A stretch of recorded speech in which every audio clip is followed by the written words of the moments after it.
What is going on, my peeps? Your boy Versatile is back with another video, back talking about the Galaxy Tab S5e that Samsung dropped last year around this time. Yes, last year. A tablet that I think a lot of people may have forgotten about because of, one, the naming structure and the naming scheme, but then two, it got lost once the Tab S6 dropped, and with the Tab S4 still being a very premium tablet.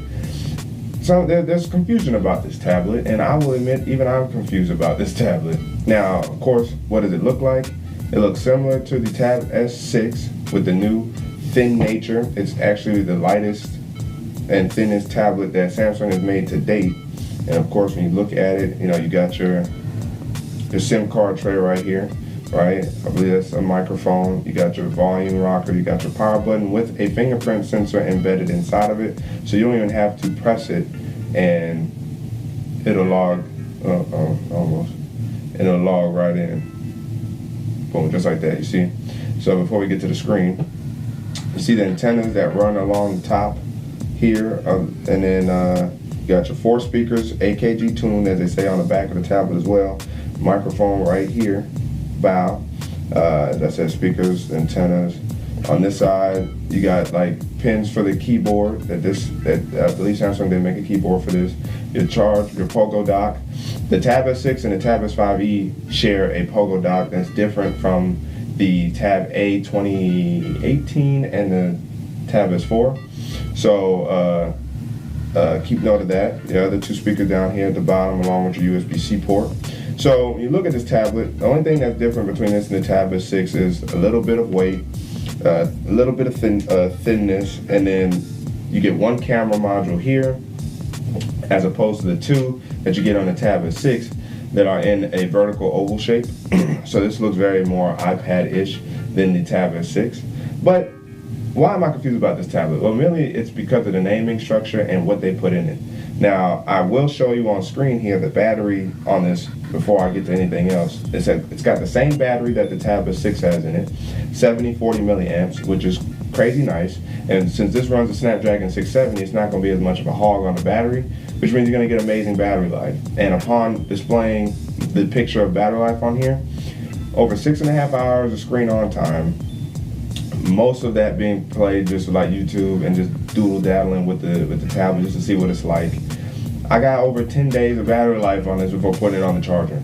Yes, 10 days of battery life before putting it on the charger. That's how solid this tablet is. So now if we actually get into the tablet, as I talk about what else I'm confused about, and this is my friend's setup. He borrowed me out this tablet because he had it, and he let me kind of run through some things he has on here, and he has a very minimal setup, which probably also adds to the battery life. The other reason why I'm confused is because why didn't you just name this the Tab S6e?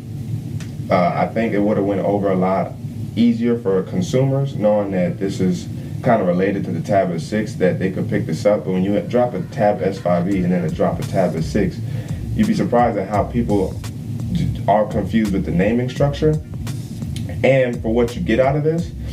I'm not mad at the tablet at all. I find this tablet to be very solid. It's it still feels very premium. Still get Quad HD, which is also surprising because I've been able to watch Quad HD content on here. I thought it was Full HD, but it's Quad HD. You get the same display of the Tab S6.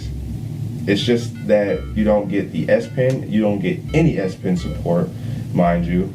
Of course, as I mentioned, the fingerprint sensor is built into the power button as opposed to being built into the screen, along with some type of face unlock tech that you get with the Tab S6. So those are a few differences as well. And the Snapdragon 670, all of it being good so far, because it has a minimalist setup, being able to swipe through stuff very easy, no problem. It's very no problem. Stuff opens up and everything flows very, very clean. So, of course, if I was to have my regular setup, I think the 670 would still run fine. As we saw with the Pixel 3a series, the Snapdragon 670 is very formidable. It's still very potent. Now, for $400, of course, you basically get a lesser Tab S6. Very great for the price. However, if you want a better tablet, the Tab S4 is arguably still better than the Tab S5e.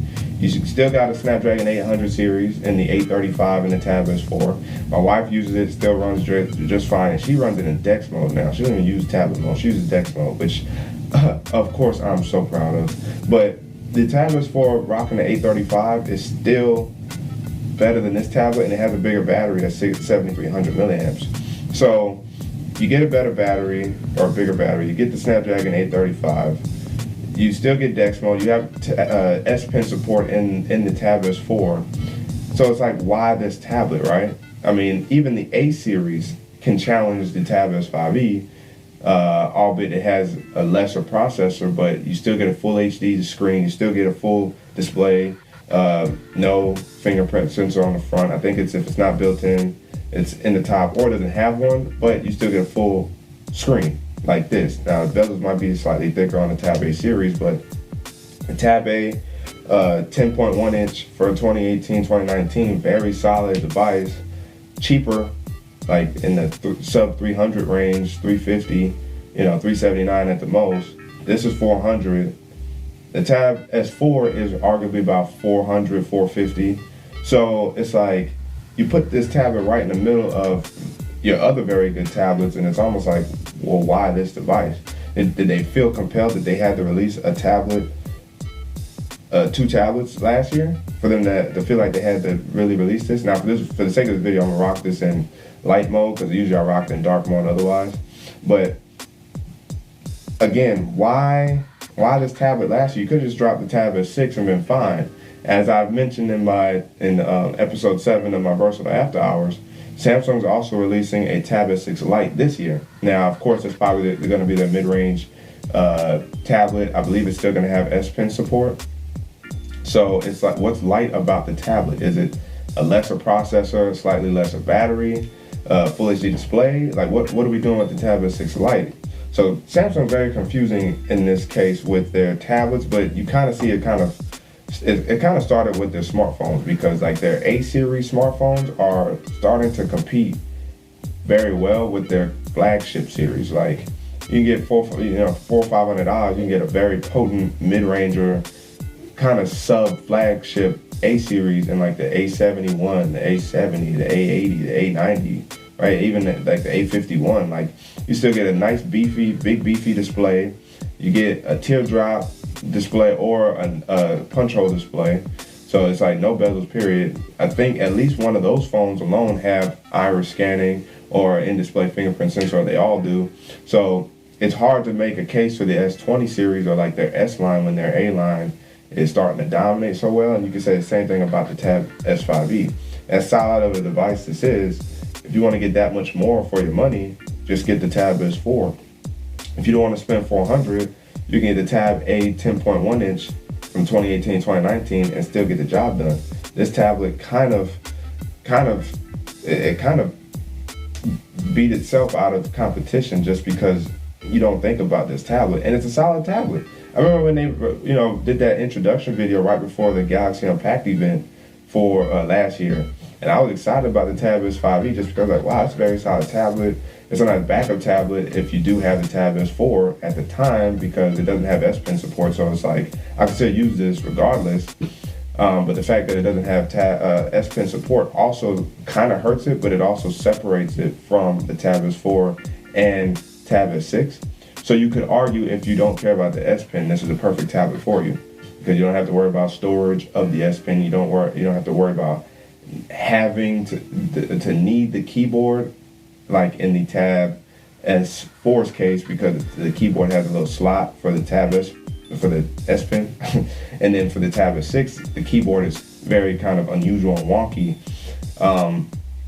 So this tablet fits very well into that. If you don't need an S Pen, you just need a solid tablet, go ahead and get the Tab S5e. So that's why I can't give it credit for, because I don't think about the S Pen when I've used this over the last 2 weeks, and it's a very, very solid device. So that's been my first impressions of the Tab S5e.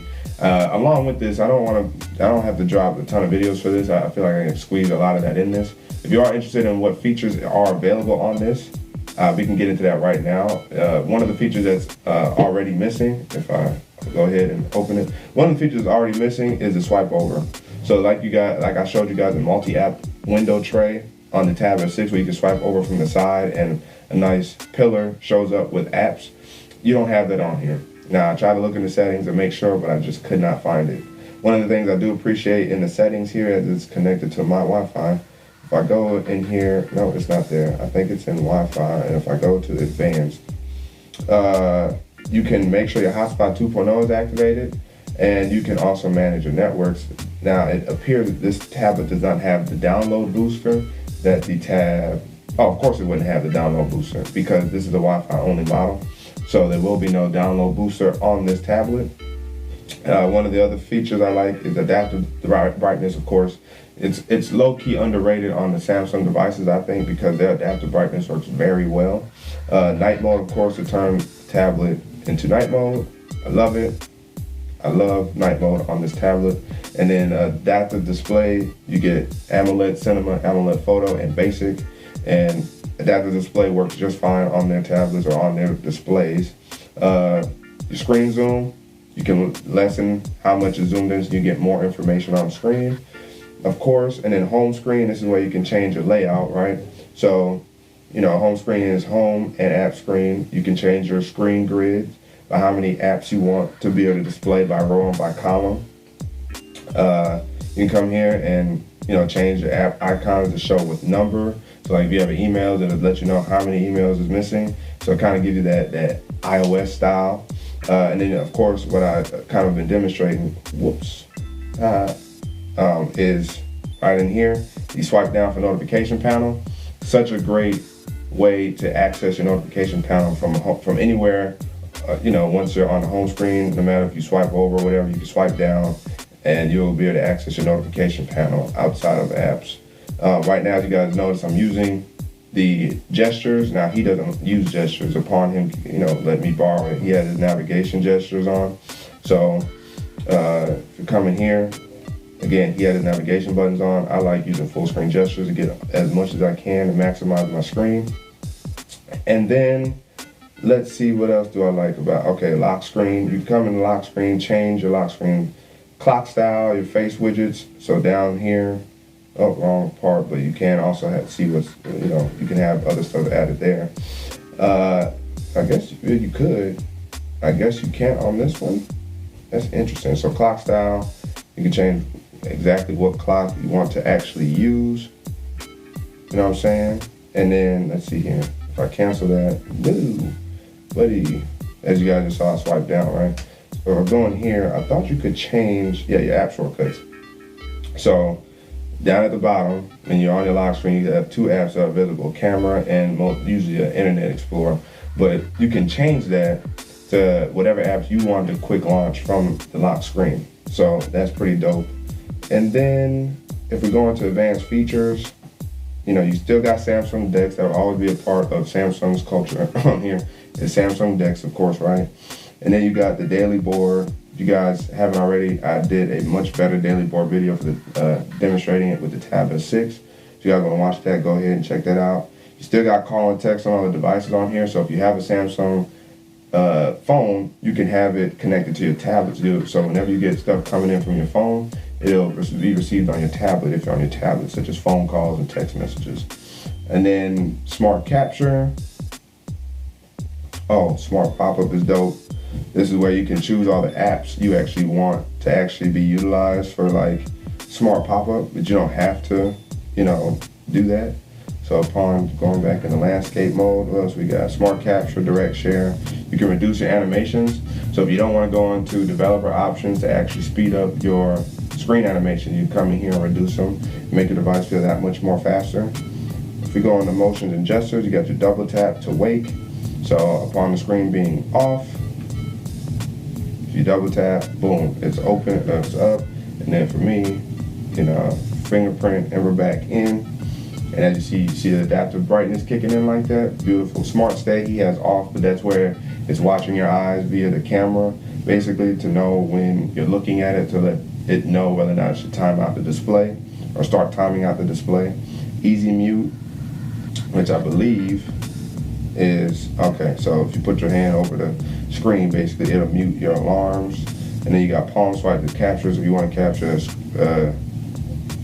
As you guys saw, I just did a half swipe and it screenshot. So you can do that and swipe to call or send messages. So when you're in like the contacts app or whatever, or I think even in the messages app, if you like swipe on their name, it'll dial the phone number for you. And it still has game launcher on here.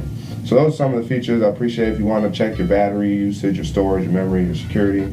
You go on to device care right here. And upon clicking on device care, as you see, boom. And right now it's a 96 out of 100. And then you get your options down here to click on if you guys want to know what's going on with the tablet. It has 4 gigs of RAM.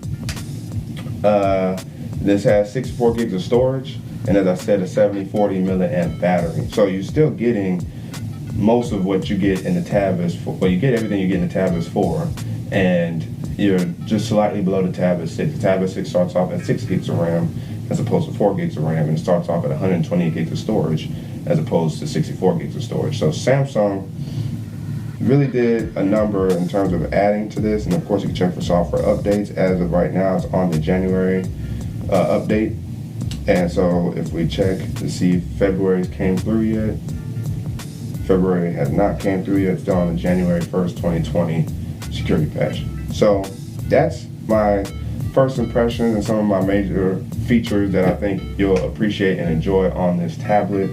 I will be comparing this against the Tab S4 and the Tab S6, so stay tuned for that. But outside of that, it's the end of the video. Hope you guys appreciate and enjoyed it. Again, leave your comments down below, like and subscribe to this video, and or subscribe to the channel as well. And I'll catch you in the next one. But until the next one, your boy Versatile signing out. And until the next video, wait, boy.